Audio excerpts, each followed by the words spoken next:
Imagine-se em uma colina na Galileia, há mais de 2000 anos. O sol brilha sobre a grama verde, uma brisa suave toca seu rosto, e você vê um homem à sua frente, prestes a mudar o mundo com suas palavras. Esse homem não é um político poderoso nem um famoso filósofo, ele é Jesus de Nazaré, o Filho de Deus. Ele está prestes a fazer o discurso mais importante da história. O Sermão da Montanha. Mas o que torna esse sermão tão especial? Por que, depois de 2000 anos, ainda falamos sobre ele? Prepare-se para uma viagem que vai transformar sua forma de ver a vida. Nos próximos minutos, vamos mergulhar nos ensinamentos mais impactantes já ouvidos, palavras que mudaram impérios, tocaram corações e ainda fazem diferença. Com sua primeira frase, Jesus já estava mudando tudo. Bem-aventurados os pobres de espírito, porque deles é o reino dos céus. Mas o que significa ser pobre de espírito? A resposta talvez surpreenda você e faça repensar o que realmente importa na vida. Você pode estar se perguntando: por que isso importa? Afinal, estamos falando de um sermão feito há tanto tempo. Mas o Sermão da Montanha não é apenas um discurso antigo, é uma mensagem viva e cheia de esperança para todos nós. Imagine um mundo onde o perdão substitui a vingança, onde a compaixão é mais importante que o egoísmo, e o amor vence o ódio. Parece impossível? Esse é o tipo de mundo que Jesus propôs, e ele não só nos disse que era possível, mas nos deu as ferramentas para construir esse mundo. O mundo muitas vezes nos ensina a buscar o que é nosso e defender nossos direitos acima de tudo. Mas Jesus começa a nos mostrar um jeito diferente de viver. Ele nos desafia a pensar em um mundo onde o amor e o perdão têm mais valor do que a vingança. Jesus começa o sermão com as bem-aventuranças, uma série de bênçãos. Elas começam com a frase bem-aventurados, que significa felizes ou abençoados. Jesus mostra que a felicidade não está em ter mais ou ser mais forte, mas em entender que precisamos de Deus. Mateus 5:3.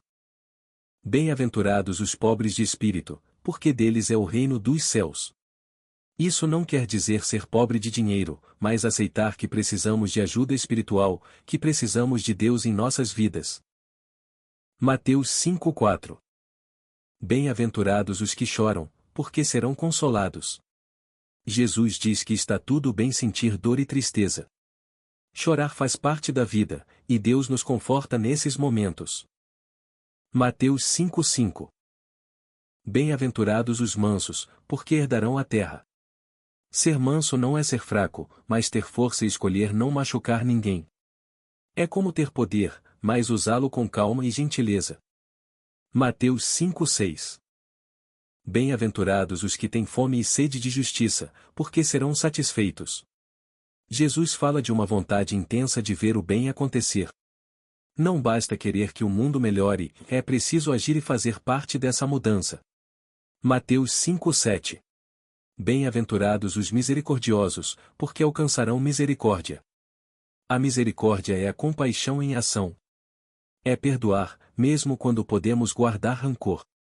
Jesus nos ensina a escolher a compaixão, mesmo quando parece difícil. Um novo jeito de viver. Jesus não estava só dizendo coisas bonitas, ele estava nos convidando a viver de uma nova maneira. Quando ele disse: não resistais ao que é mal, ele estava pedindo que fossemos mais amorosos, mesmo com quem não nos trata bem. É uma mudança radical, que desafiou e ainda desafia o modo de pensar das pessoas. Mateus 5:8. Bem-aventurados os puros de coração, porque verão a Deus. Jesus nos fala sobre ser verdadeiro e honesto, tanto em público quanto em privado. Ele nos convida a sermos autênticos em um mundo onde muitas vezes usamos máscaras. Mateus 5:9. Bem-aventurados os pacificadores, porque eles serão chamados filhos de Deus. Este versículo enfatiza a importância da paz como uma qualidade divina e um reflexo da própria natureza de Deus. Jesus chama bem-aventurados os pacificadores, ou seja, aqueles que promovem a paz em suas vidas e ao redor.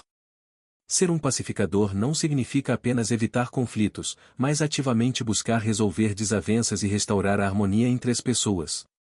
Ao fazerem isso, os pacificadores imitam o coração de Deus, que é um Deus de paz e reconciliação. Ser chamado filho de Deus sugere um relacionamento próximo e especial com o Criador. Os pacificadores, ao agirem de forma alinhada com o caráter de Deus, refletem a paternidade divina em suas ações e atitudes. O título Filho de Deus mostra que a paz não é uma atitude opcional para o cristão, mas um chamado que reflete sua identidade e proximidade com Deus. Jesus destaca que, ao agirmos em prol da paz, estamos vivendo de acordo com o propósito divino e demonstrando nosso relacionamento íntimo com Ele. Além disso, este versículo nos lembra que o trabalho de um pacificador muitas vezes exige coragem, humildade e autocontrole, qualidades que nem sempre são fáceis de praticar. A paz, para ser verdadeira e duradoura, requer sacrifício e renúncia. Portanto, o papel do pacificador é um chamado elevado e digno, e Jesus promete que, ao respondermos a esse chamado, seremos reconhecidos como parte da família de Deus. Mateus 5:10. Bem-aventurados os que sofrem perseguição por causa da justiça, porque deles é o reino dos céus. Neste versículo, Jesus ensina que aqueles que são perseguidos por causa da justiça são abençoados e têm uma recompensa celestial. Justiça, neste contexto, refere-se à busca pelo que é correto aos olhos de Deus, se viver de acordo com os valores e princípios divinos. Jesus nos lembra que aqueles que permanecem firmes na fé, mesmo diante de perseguições, estão verdadeiramente comprometidos com os caminhos de Deus. A perseguição, aqui, é vista como um sinal de fidelidade. Em um mundo que muitas vezes resiste aos ensinamentos de Deus, aqueles que vivem para a justiça podem enfrentar resistência, incompreensão ou até mesmo hostilidade. No entanto, Jesus os consola ao prometer que o reino dos céus é deles.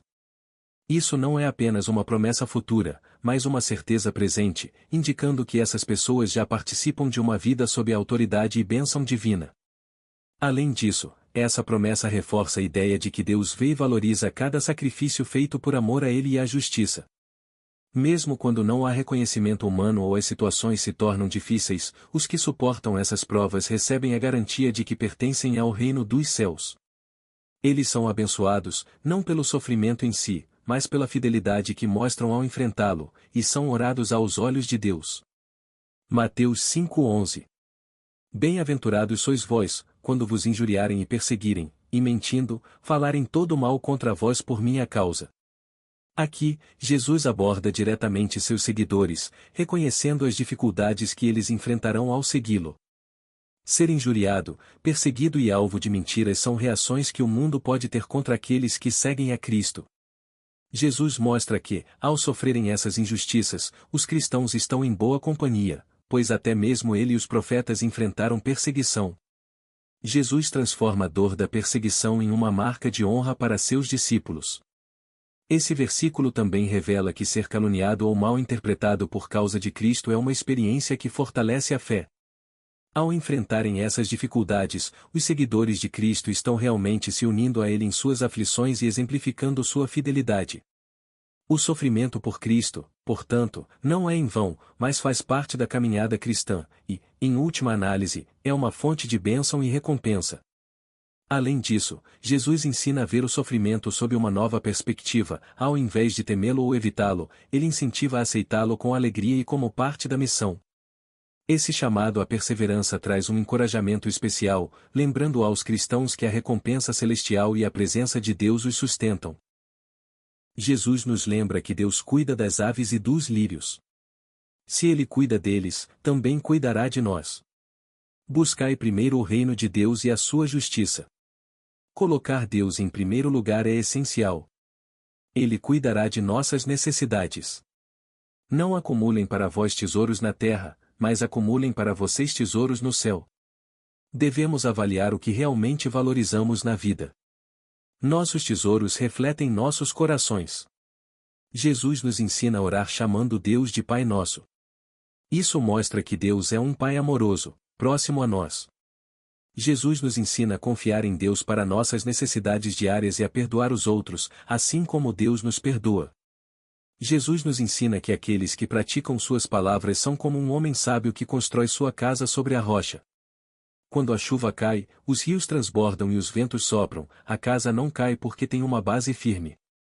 Isso é poderoso. Jesus está nos mostrando que seguir seus ensinamentos nos dá força e estabilidade para enfrentar as dificuldades da vida. Ele não diz que quem ouve suas palavras ou quem as memoriza será protegido, mas sim quem as coloca em prática. Ouvir é importante, mas a ação é fundamental. Olho por olho e dente por dente. Eu, porém, vos digo, não resistais ao que é mal. Aqui, Jesus nos desafia a romper o ciclo de vingança. Em vez de retribuir o mal com o mal, ele nos pede para reagir com amor. Isso é difícil, mas é um passo importante para construir um mundo melhor. Amai a vossos inimigos. Jesus nos ensina a amar aqueles que nos fazem mal. Isso pode parecer impossível, mas ele nos mostra que amar nossos inimigos é o caminho para sermos verdadeiramente filhos de Deus. Não julgueis, para que não sejais julgados. Jesus nos alerta para não sermos críticos ou arrogantes. Ele nos encoraja a olhar primeiro para nossas próprias falhas antes de apontar os erros dos outros. Tudo o que quereis que os homens vos façam, fazei-o também a eles. Essa é a famosa regra de ouro. Em vez de apenas evitar fazer mal aos outros, devemos nos esforçar para fazer o bem ativamente. Não andeis ansiosos quanto à vossa vida. Jesus nos ensina a não nos preocuparmos excessivamente com as coisas materiais.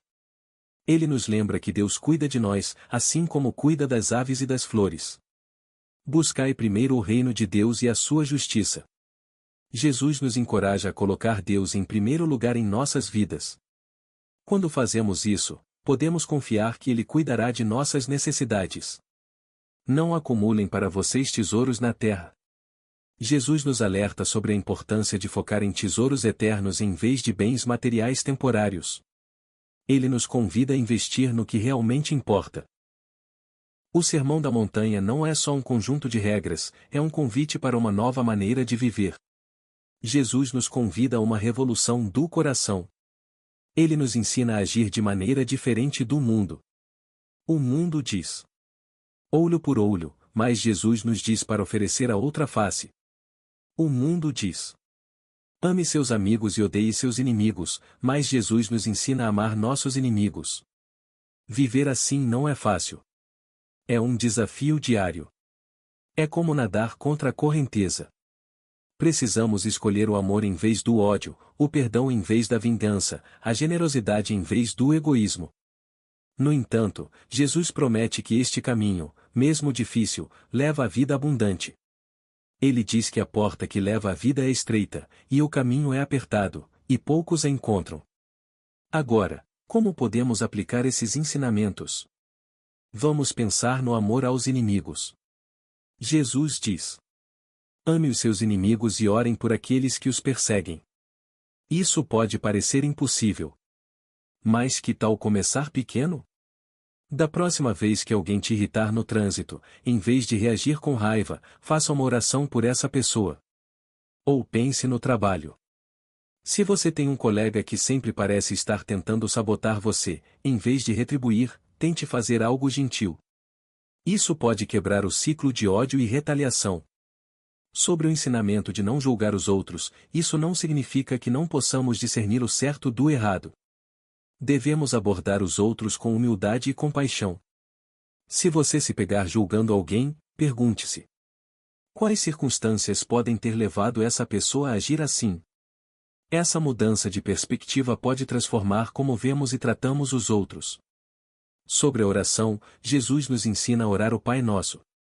Incorporar essa oração em nossa rotina, refletindo sobre cada frase, pode nos ajudar a viver os valores do reino de Deus.